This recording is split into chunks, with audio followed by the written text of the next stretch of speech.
So finally, we have Sergi Parareda, and he is a researcher at Eurecat, and his work focuses on mechanical behavior and fatigue of materials, with a particular interest in additive manufacturing. Sergi, I leave it to you. Perfect. Thank you, David, for the nice introduction, and also EARPA for the opportunity to present our project here. So I would like just to start with this first slide, just talking a little bit about the funding of this project. So it's in the frame of this call about the testing safe and lightweight vehicles. So here you can see a little bit the characteristics of the project. So we're talking of a project of about 4 years with 4 million euros, 11 partners, and also 6 countries. We'll see in the next slide that yeah, next slide, please, David. Thank you. So here we have these 5 different branches, I would say. So we have these research centers.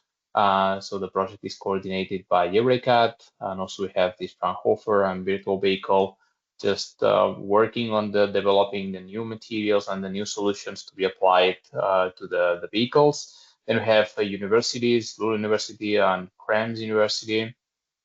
Different industries that at the end are the ones important for this kind of project, right? In order to transfer all the knowledge to the reality, I would say, or to the final component. And we have this GMAT, Gestam, Aerobase, and also IDRIA. In fact, IDRIA just joined very recently to the project in a open call, and yeah, will help us just to produce some components that we'll see later on.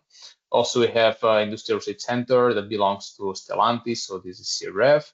And finally, the standardization body, UNE, in order to just to help us to develop new standards and see how we can just once again transfer all the knowledge that we're developing to the industry, and how the industry can benefit also from this new development. So in the next slide, we can see a little bit the ambition of this project. That I think that the image is quite illustrative. So what we are talking about is to reduce the weight of the vehicle. That is, it sounds quite easy sometimes, or quite straightforward. But here also what we want to do is, of course, reduce this weight, but maintain at least the same safety of the vehicle, or improve the safety performance of the vehicle, so by reducing the injuries and fatalities due to the different crashes, right? So we want to reduce the weight of the vehicle, so by removing material, let's say, while maintaining the safety of our vehicles. So if you want to know more about this project, you can just see here this video. We will not watch the video now, but well, you can just access to this link that you can see here below, or afterwards you will have the slides, and you can just simply just watch the video, and you will have an overview of the project. And we'll see how we are just working in this project. So basically, we're started with this motivation and requirements, right? So it's clear that when we want to develop a new structure for a vehicle, we need to include a lot of stuff, right? So we need to include all these legal requirements, but also the Theresian, well, all the points that you can see over here. And also we are just adding these 3 points that you can see in the right hand side. So basically, that we want to use full aluminum in order to reduce the weight of the vehicle. We want also a full crash validation of our solution, and of course we have this interaction with other funded projects in order to have a really good result in our system. And in this case, as you can see in the graph, or in the picture of the vehicle in the left-hand side, you can see that we are just, in this case, focusing on the frontal part. This is mainly because the 70% of the crashes nowadays are frontal crashes. So this is why we are just focusing on this frontal crash. So if we go to the next slide, you can see over here that, well, when we start designing these components, we need to consider a lot of points. So it's probably all of you know about air and cab safety. So we are using this as a reference. And in this case, we are using the setup that you can see below. So just this barrier with a defined weight, speed, and an overlap. And also we are using another model, the model of the vehicle. That is, this model is proposed by Gestam, and it's a battery electric vehicle. And we're just crashing one against the other, and we're trying to understand what's happening during this crisis scenario. So we want to know which is the dash panel intrusion. This is a good indicator about the crash performance of our structure. Also, we need to accomplish with centered deceleration, so we cannot just simply put a wall there and just have a super huge deceleration. That this will have an influence to the passenger of our vehicle. So we need to understand these kinematics and the chronology in order to program, let's say, these decelerations of our structure. So by knowing or by considering all of these different aspects, if we go to the next slide, we can see the strategy that we are following. So basically here we are using this GLab reference model, the one proposed by Gestam, and we are just introducing here an HPDC aluminum part. That this part was developed in a previous European project, this Salema project. In that case, the idea was to demonstrate that we can use a high amount of recycled aluminum to produce an HPDC part. And then we are just modifying this frontal part of the vehicle in order to include all the different aluminum components that you can see in the right-hand side. So basically the HPDC parts, the extruded profiles, and all the different components that they are surrounding this frontal part. So by considering this this frontal part, if we go to the next one, please. Here you can see that basically we have, as mentioned, this HPDC and the extruded profiles, the 6063 extruded profiles with a T5, and we are including, or we are working in this optimization phase where we are just, of course, considering all the different loads that are required for this component. Then we are also including and developing new testing processes. So basically based on fracture toughness. And since we know that from previous projects that this is a really good indicator for the crash performance of metallic materials. And since we are just addressing some structural components, we are also developing new rapid fatigue tests in order to assess the fatigue performance of these components. And this way we can see the performance of the full components. Then we are just using a lot of simulation in order to develop and optimize this Salema component. You can see in the lower part, in the right-hand side, this in blue, these components that the Salema component where we just put it some holes. This is just to trigger the folding behavior of the component that where we are while we are working in developing this geometry in order to have a better performance.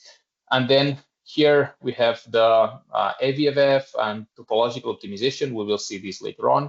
And finally, we'll just include all of this knowledge in a full-scale vehicle, and we will see by using the simulation how we can validate or homologate the performance of these new structures.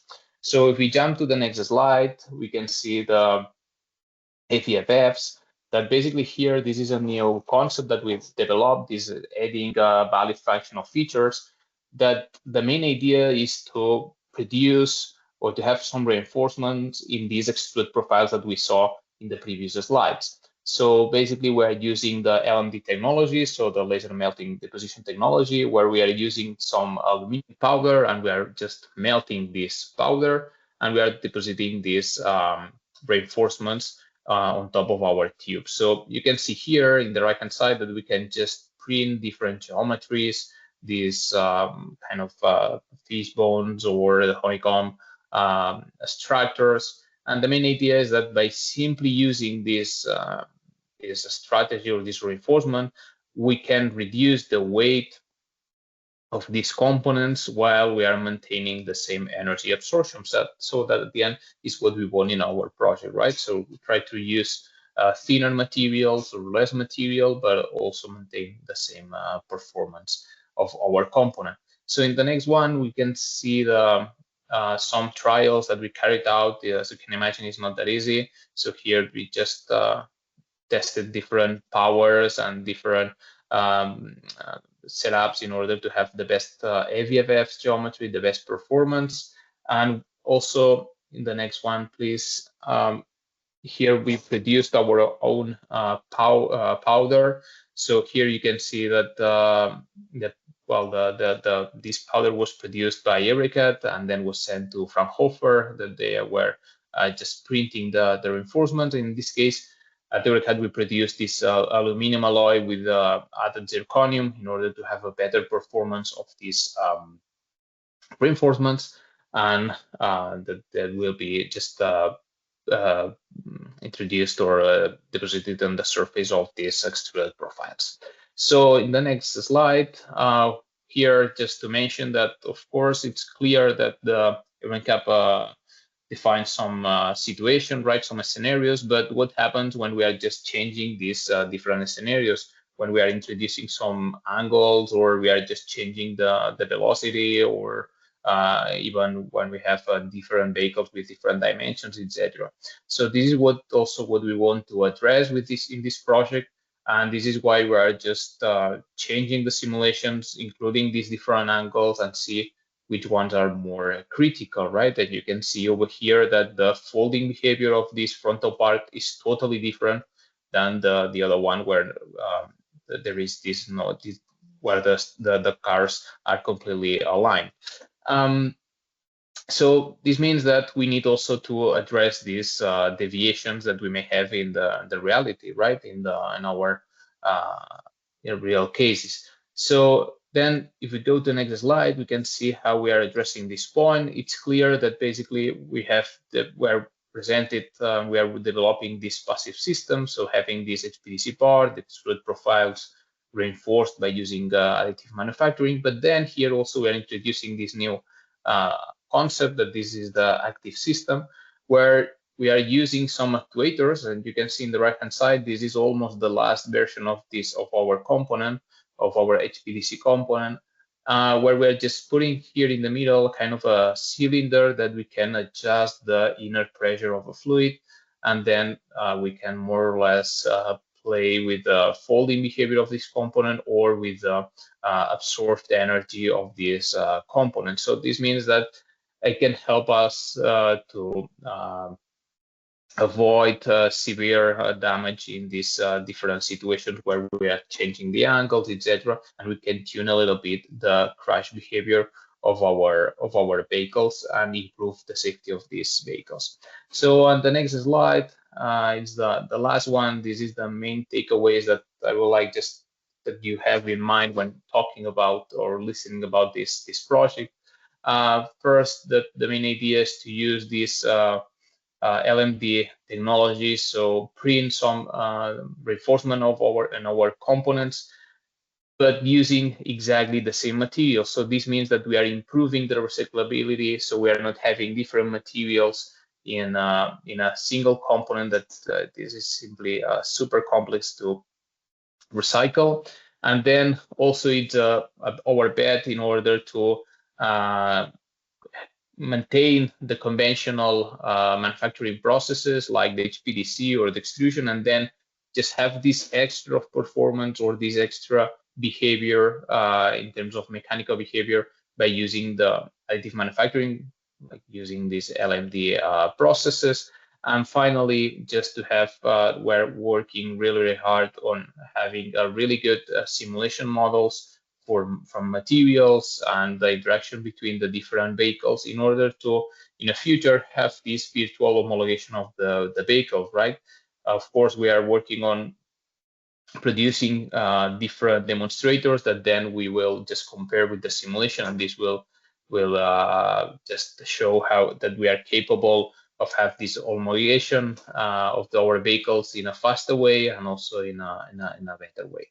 So, and this was my slide, my last slide. So thank you all for the attention. I will be happy to answer the question. So thank you all. Thank you very much, Sergi. Appreciate it. Very interesting and nice animations. Thank you. So we have 5 more minutes left. If anyone has any questions for maybe any of the speakers, feel free to drop it in the chat. and yeah, we can answer it, or we can ask the speakers.